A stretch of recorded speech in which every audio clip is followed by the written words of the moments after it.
Mobile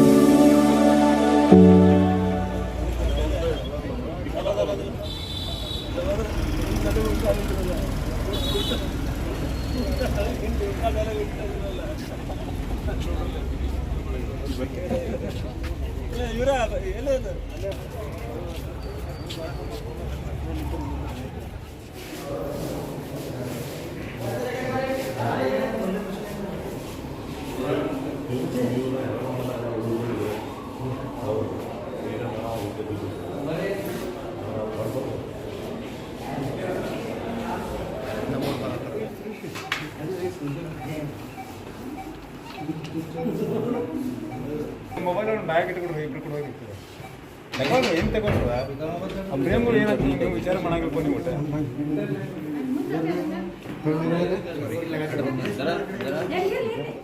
ಕಳೆದ ಒಂದು ವಾರದಲ್ಲಿ ಬಿಜಾಪುರದಲ್ಲಿ ಒಂದು ಆ್ಯಕ್ಟಿವ್ ಗ್ಯಾಂಗು ಆಪ್ರೇಟ್ ಆಗ್ತಾ ಇತ್ತು. ರಾತ್ರಿ ಹೊತ್ತು ಮನೆಗಳಿಗೆಲ್ಲ ಹೋಗಿ ವೆಪನ್ಸ್ಗಳನ್ನ ತೋರಿಸಿ ಬೆದರಿಸಿ ಅವ್ರ ಹತ್ರ ಇದ್ದಂಥ ವಸ್ತುಗಳನ್ನು ತೊಗೊಂಡು ಹೋಗ್ತಾ ಇತ್ತು.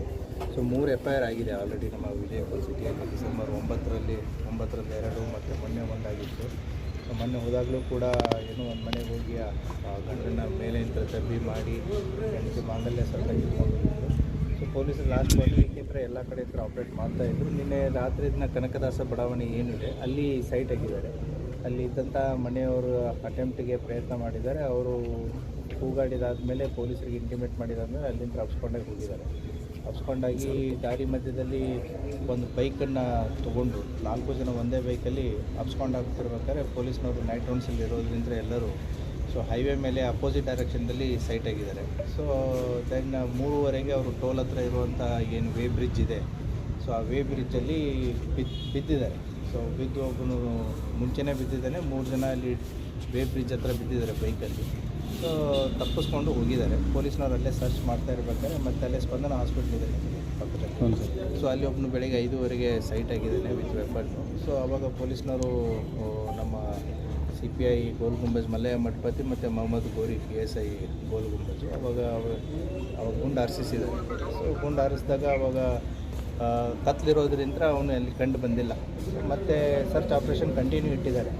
ಸೊ ಬೆಳಗ್ಗೆ ಒಂದು 8:20 8:25 ಸುಮಾರಿಗೆ ಅಲ್ಲೇ ಸ್ಪಂದನ ಹಾಸ್ಪಿಟಲ್ ಹಿಂದುಗಡೆ ಇರುವಂಥ ಹೊಲದಲ್ಲಿ ಅವನು ಪೆಟ್ಟು ಬಿದ್ದಿರೋದ್ರಿಂದ ಅಲ್ಲೇ ನರಳಾಡ್ಕೊಂಡು ಬಿದ್ದಿದ್ದ. ಸೊ ಅವನನ್ನು ತಂದು ಈಗ ಹಾಸ್ಪಿಟ್ಲಿಗೆ ಅಡ್ಮಿಟ್ ಮಾಡಿದ್ದಾರೆ. ಈಸ್ ಕಂಡೀಷನ್ ಸ್ಟೇಬಲ್ ಇದೆ. ಮತ್ತು ಏನಂತಂತಂದರೆ ಇನ್ನೂ ಇವನ ಜೊತೆಗೆ 3 ಜನ ಆರೋಪಿಗಳು ತಪ್ಪಿಸ್ಕೊಂಡಿದ್ದಾರೆ. ಇವನ ಹೆಸರು ಏನು ಮಧ್ಯಪ್ರದೇಶದವನು, ಧಾರ್ ಜಿಲ್ಲೆಯವನು, ಮಹೇಶ್ ಅಂತಂತೇಳಿ. ಸೊ ಇನ್ನೂ ಹೆಚ್ಚಿನ ಮಾಹಿತಿಯನ್ನು ಪೊಲೀಸರು ತಗೋತಾ ಇದ್ದಾರೆ. ತನಿಖೆ ಮುಂದುವರಿತಾರೆ. ಸರ್ ಇನ್ನೊಬ್ಬರು ಸರಿ ಸಿಕ್ಕಿದ್ದಾರೆ? ಇಲ್ಲ, ಇನ್ನೂ ಯಾರು ಸಿಕ್ಕಿಲ್ಲ. ಸೊ ಫರ್ದರ್ ಏನಾದರೂ ತಮಗೆ ಅಪ್ಡೇಟ್ ಮಾಡಿ. ಒಟ್ಟು 5 ಗುಂಡುಗಳನ್ನ ಹಾರಿಸಿದ್ದಾರೆ.